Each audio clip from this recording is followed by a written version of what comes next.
Consumer drone. ये वो drone है जो ज्यादातर लोगों के दिमाग में आता है जब वो ड्रोन का नाम सुनते हैं। इसे आम लोगों के लिए बनाया गया है जो फोटोग्राफी या वीडियोग्राफी का शौक रखते हैं। DJI जैसी कंपनीज ने इस कैटेगरी को इतना पॉपुलर बना दिया कि आज एक फोल्डेबल ड्रोन बैकपैक में आसानी से आ जाता है। इनमें जीपीएस, ऑब्स्टेकल सेंसर्स और कैमरा स्टेबलाइजेशन पहले से बिल्ट इन होती है, जिससे नए लोग भी बिना किसी परेशानी के उड़ा सकते हैं। पिछले कुछ सालों में इनकी क्वालिटी इतनी बेहतर हुई है कि प्रोफेशनल फिल्म मेकर्स भी इन्हें सीरियसली लेने लगे हैं। एक ऐसा टूल जो कभी सिर्फ एंथुजियास्ट्स के लिए था, आज वेडिंग से लेकर ट्रैवल व्लॉग्स तक हर जगह दिखता है। Racing drone. इस ड्रोन का एक ही मकसद होता है और वो है स्पीड। रेसिंग ड्रोन बेहद हल्के और फास्ट होते हैं और इन्हें एफपीवी गॉगल्स के जरिए उड़ाया जाता है, जो पायलट को ड्रोन की आंखों से देखने का एहसास देते हैं। दुनिया भर में इसके प्रोफेशनल लीग्स और कॉम्पिटिशन्स होते हैं, जहां स्किल्ड पायलट्स ऑब्स्टेकल कोर्सेज के थ्रू इन्हें उड़ाते हैं। ये एक पूरी तरह अलग दुनिया है जहां रिफ्लेक्सेस और कंट्रोल सब कुछ होते हैं। कुछ रेसिंग ड्रोन्स 200 किलोमीटर प्रति घंटा से भी ज्यादा की स्पीड पकड़ लेते हैं। ड्रोन रेसिंग लीग जैसी ऑर्गेनाइजेशंस ने इसे एक मेनस्ट्रीम स्पोर्ट की तरह प्रेजेंट किया है, जिसे लाखों लोग ऑनलाइन देखते हैं। FPV cinematic drone. ये ड्रोन रेसिंग ड्रोन और कैमरा ड्रोन के बीच की कड़ी है। इसे मैन्युअली उड़ाया जाता है, इमारतों के आसपास, जंगलों के अंदर और ऐसी जगहों पर जहां कोई ट्रेडिशनल कैमरा सिस्टम नहीं पहुंच सकता। जो फुटेज इससे आती है वो बेहद इमर्सिव और फ्लोइंग होती है। फिल्म्स, म्यूजिक वीडियोस और एडवर्टाइजमेंट्स में इस स्टाइल की डिमांड तेजी से बढ़ी है। एक स्किल्ड एफपीवी पायलट एक ही कंटिन्यूअस शॉट में किसी कार के पीछे रेस करते हुए, एक विंडो के अंदर से गुजरते हुए और किसी रूफटॉप तक पहुंच सकता है। ये फुटेज देखने वाले को एक ऐसा एक्सपीरियंस देती है जो किसी भी दूसरे कैमरा से पॉसिबल नहीं है। Agricultural drone. खेती की दुनिया तब काफी बदल गई जब ड्रोन्स ने उसमें कदम रखा। एग्रीकल्चरल ड्रोन्स बड़े और मजबूत होते हैं, जो क्रॉप्स पर फर्टिलाइजर स्प्रे करने, सॉइल मैपिंग करने और प्लांट्स की हेल्थ मॉनिटर करने के लिए बनाए जाते हैं। एक अकेला ड्रोन एक दिन में सैकड़ों एकर्स कवर कर सकता है। Delivery drone. कई सालों से कंपनीज ये कोशिश कर रही हैं कि ड्रोन डिलीवरी को प्रैक्टिकल बनाया जाए। डिलीवरी ड्रोन्स छोटे पैकेजेस को डायरेक्टली कस्टमर के घर तक पहुंचाने के लिए डिजाइन किए जाते हैं। Amazon, विंग और कई दूसरी कंपनीज ने कुछ सिटीज में यह सर्विस शुरू भी कर दी है।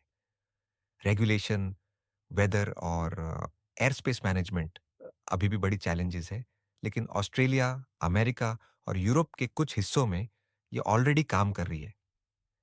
मेडिकल सप्लाईज और इमरजेंसी मेडिसिन की डिलीवरी में ये टेक्नोलॉजी पार्टिकुलरली प्रॉमिसिंग साबित हो रही है, खासकर उन रिमोट एरियाज में जहां रोड्स की कंडीशन अच्छी नहीं है। जैसे जैसे रूल्स क्लियर होते जा रहे हैं, ये इंडस्ट्री तेजी से ग्रो कर रही है। Military drone. मॉडर्न वॉरफेयर में ड्रोन्स का आना एक बहुत बड़ा बदलाव रहा है। मिलिट्री ड्रोन्स रिकॉनेसेंस से लेकर आर्म्ड स्ट्राइक्स तक के काम करते हैं, और वो भी बिना किसी पायलट की जान खतरे में डाले। अमेरिका के प्रेडेटर और रीपर ड्रोन्स मिडिल ईस्ट में एक्सटेंसिवली यूज हुए, और इन्होंने यह साबित किया कि दूर बैठकर भी प्रिसिस ऑपरेशंस पॉसिबल हैं। ये टेक्नोलॉजी आज दुनिया की ज्यादातर बड़ी आर्मीज के पास है।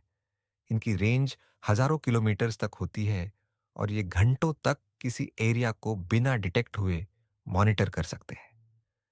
मिलिट्री ड्रोन्स ने यह सवाल भी खड़ा किया है कि फ्यूचर की वॉर्स कैसी दिखेंगी जब मशीन्स इंसानों की जगह बैटलफील्ड पर उतरेंगी।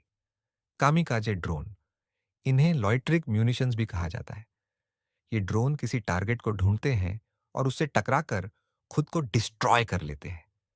ट्रेडिशनल मिसाइल्स के मुकाबले ये काफी सस्ते होते हैं और किसी एरिया में लंबे वक्त तक सर्कल करते हुए सही मोमेंट का इंतजार कर सकते हैं। ईरान का शाहेद ड्रोन और इसराइल का हरॉप इसी कैटेगरी में आते हैं। ये टेक्नोलॉजी इसलिए भी चिंताजनक है क्योंकि इन्हें बनाना रिलेटिवली आसान और सस्ता है, जिससे यह छोटे ग्रुप्स के हाथों में भी पहुंच सकते हैं। Surveillance drone. चुपचाप, दूर से और बिना किसी को पता चले इंफॉर्मेशन इकट्ठा करना इस ड्रोन का काम है। बॉर्डर एजेंसीज और मिलिट्री इंटेलिजेंस इनका इस्तेमाल बड़े एरियाज को मॉनिटर करने के लिए करती है। कुछ इतने छोटे होते हैं कि वो बर्ड्स जैसे दिखते हैं, कुछ इतनी ऊंचाई पर उड़ते हैं कि नंगी आंखों से दिखते ही नहीं।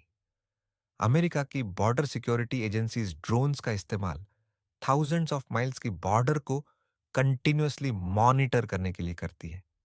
इनके बढ़ते यूज ने कई देशों में प्राइवेसी को लेकर बड़ी लीगल बहसें शुरू कर दी हैं, और ये सवाल अभी तक पूरी तरह रिजॉल्व नहीं हुआ कि पब्लिक स्पेसेस में सर्विलांस का कितना इस्तेमाल एक्सेप्टेबल है। अंडर वाटर ड्रोन, सभी ड्रोन हवा में नहीं उड़ते।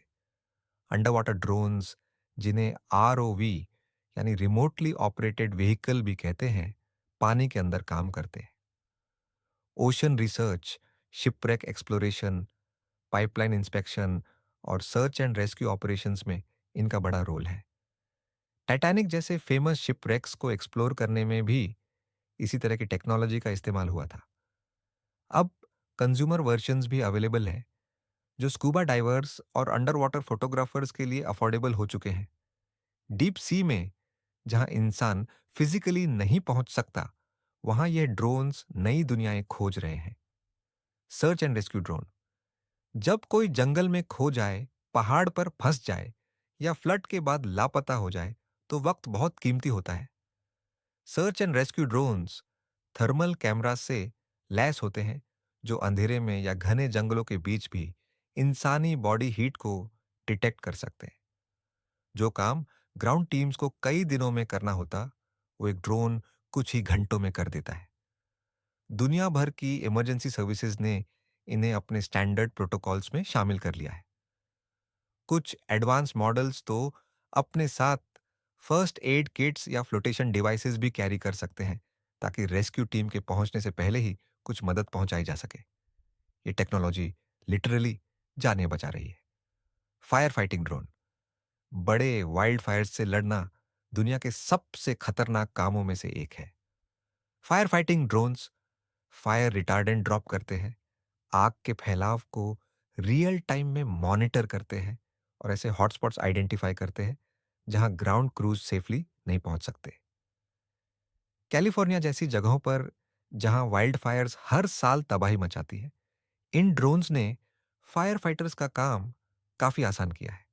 कुछ एक्सपेरिमेंटल मॉडल्स इतने कैपेबल बनाए जा रहे हैं कि वो मैन्ड एयरक्राफ्ट की जगह ले सके। स्मोक फिल्ड एनवायरनमेंट्स में बिना किसी इंसान को खतरे में डाले काम करने की यह एबिलिटी इन्हें बेहद वैल्यूबल बनाती है, और आने वाले सालों में इनकी रोल और बड़ी होने वाली है। मैपिंग और surveying drone, construction companies, urban planners, archaeologist और लैंड डेवलपर्स सभी इन ड्रोन्स का नियमित रूप से इस्तेमाल करते हैं। ये ड्रोन्स किसी एरिया के ऊपर सिस्टमेटिक ग्रिड पैटर्न में उड़ते हैं और ओवरलैपिंग इमेजेस कैप्चर करते हैं, जिन्हें सॉफ्टवेयर बाद में डिटेल्ड 3D मॉडल्स में कन्वर्ट कर देता है। जो काम पहले एक्सपेंसिव सैटेलाइट्स या मैन्ड एयरक्राफ्ट से होता था, वो अब एक ड्रोन और एक लैपटॉप से हो जाता है। कई आर्कियोलॉजिकल साइट्स तो पूरी तरह ड्रोन सर्वेज से ही डिस्कवर और डॉक्यूमेंट हुई हैं। ग्वाटेमाला के जंगलों में माया सिविलाइजेशन के हिडन स्ट्रक्चर्स ड्रोन मैपिंग से मिले, जो दशकों की ग्राउंड रिसर्च में नहीं मिले थे। ये एक ऐसा फील्ड है जहां ड्रोन्स ने पूरे प्रोफेशन को बदल दिया है। वेदर ड्रोन, मौसम को समझने के लिए डेटा चाहिए, और वो डेटा अक्सर तूफानों के अंदर से आता है, जहां कोई मैन्ड एयरक्राफ्ट नहीं जा सकता।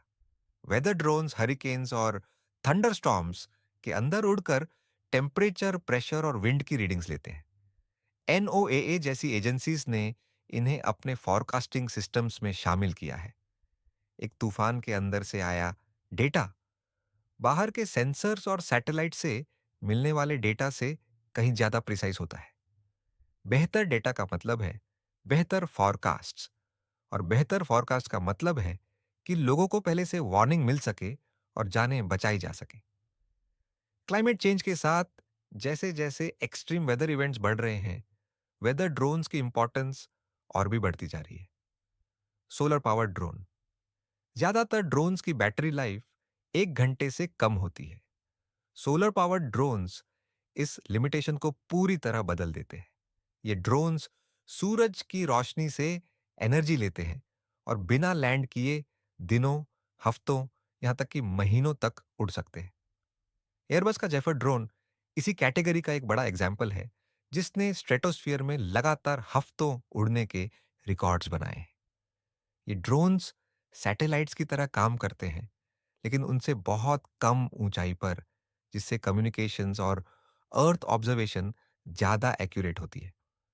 रिमोट और अंडर सर्व्ड एरियाज में इंटरनेट कनेक्टिविटी प्रोवाइड करने के लिए भी इन्हें एक वायबल सॉल्यूशन माना जा रहा है। Nano drone. कुछ ड्रोन्स इतने छोटे होते हैं कि हथेली पर आ जाते हैं। नैनो ड्रोन्स को इंडोर सर्वेलेंस, टाइट स्पेसेस में मिलिट्री रिकॉनेसेंस और स्वार्म बिहेवियर की रिसर्च के लिए बनाया जाता है। हार्वर्ड यूनिवर्सिटी के रिसर्चर्स ने रोबोबी नाम का एक नैनो ड्रोन बनाया है, जो एक असली बी के साइज का है। मिलिट्री की इनमें गहरी दिलचस्पी है, क्योंकि इन्हें बिना आवाज के किसी इमारत के अंदर भेजा जा सकता है और यह प्रैक्टिकली इनविजिबल होते हैं। Consumer site per toy versions ने बच्चों और हॉबीइस्ट को ड्रोन टेक्नोलॉजी से पहली बार मिलवाया है। टेक्नोलॉजी जैसे जैसे एडवांस हो रही है, ये टाइनी मशीन्स और ज्यादा केपेबल होती जा रही है।